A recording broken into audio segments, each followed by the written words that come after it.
Mga kagri, tingnan nyo po ang aming kalamansi. Ayan. Ayan o. Ang liit pa po niya pero may bunga na. Ayan na.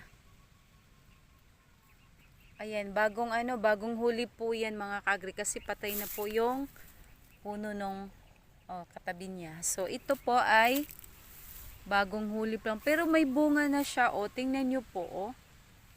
Yan, lalaki na ng bunga niya. Ito din. Tapos meron din siyang mga maliliit. Yun, mga liliit na bunga. So meron din siyang bulaklak pa. Ang cute. Diba? Ayan ha.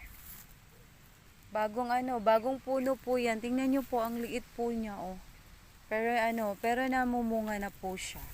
So ang laki Ito ang pinakamalaki.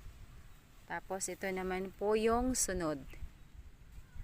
Tapos ito po yung bulaklak pa lang. Tapos may mga sumusulpot na. Ang cute niya. Ayan na.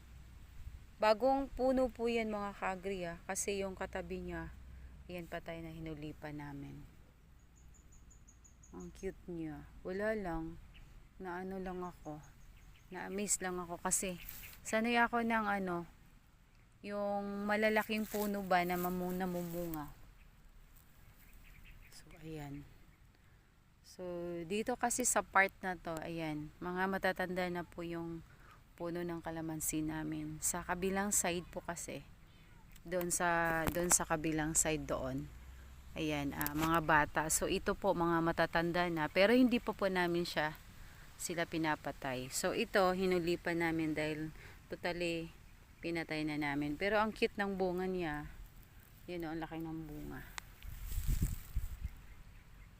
Thank you for watching. Bye-bye!